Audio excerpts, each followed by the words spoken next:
Greetings. We're here along the Oregon Trail at the Columbia River.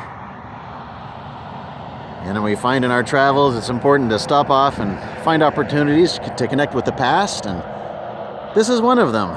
These are the actual tracks that the wagons would have taken as they came down from the Columbia Plateau to the river. And it's pretty forgotten. There's nowhere to stop.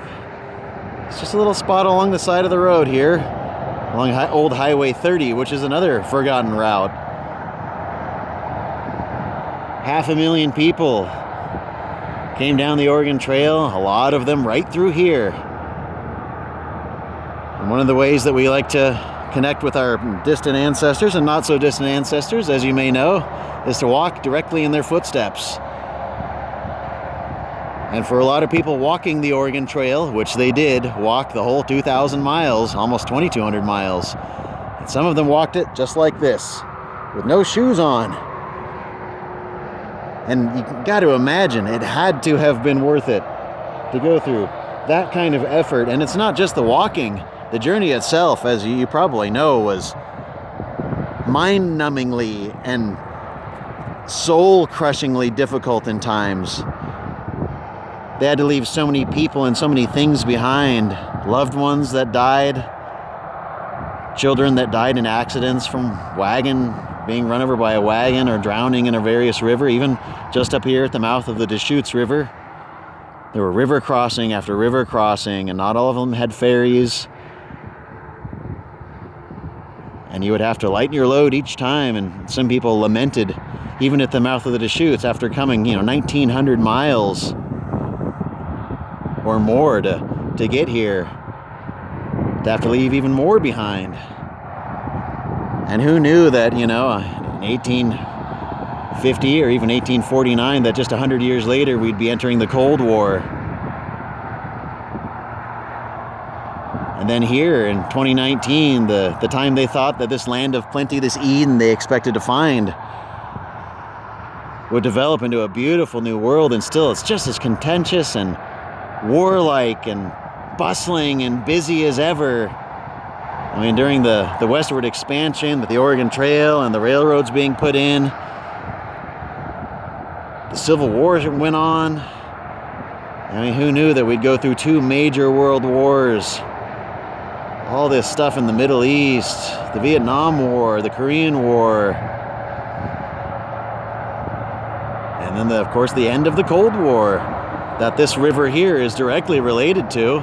Just upriver at Hanford, they produced plutonium for the Manhattan Project.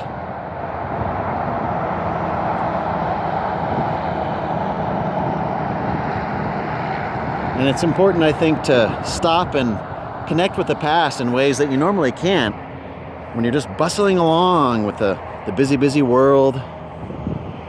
To stop and actually walk in the footsteps of the people, your ancestors, the people who made this all possible, who made these sacrifices. They were promised this Eden when they got down here, and they were devastated after coming across the Columbia Plateau with nothing, no trees, no water, nothing to eat. And it was just more of the same here, these empty, dry, brown, barren, windswept plains and foothills. The violent wind lashing them with dust.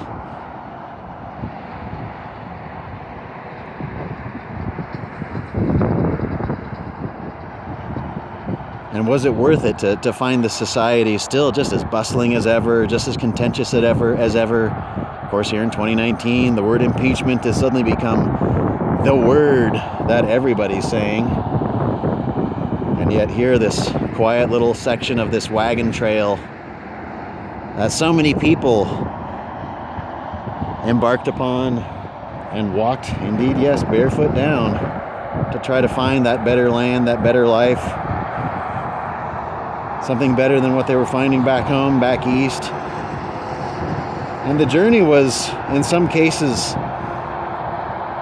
so amazing to think that someone may have immigrated here from Europe, only to, in their 40s or 50s or 60s, then go all the way across the country to Oregon, across a whole other country after making it across the Atlantic.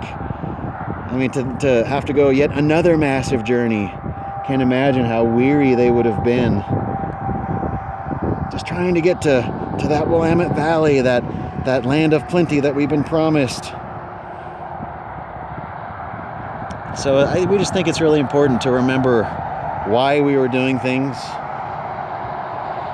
what we all went through to get what we have, and to not just pass it by like this and take it all for granted, but to actually stop for a moment and appreciate the sacrifices and appreciate the, in some cases, insane journey and toil that some people had to take to get to places like this, including, yes, even barefoot and in some cases incredibly horrible weather. Luckily, we're not doing too bad today, but with that impending fall, this would be a good time to be getting off the Oregon Trail. And so I think if that's what we're going to do now, we're going to go ahead and get off the Oregon Trail.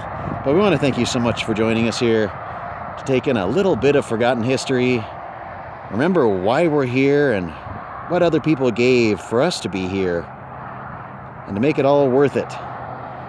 And hang out with, as you saw earlier, as always, ants.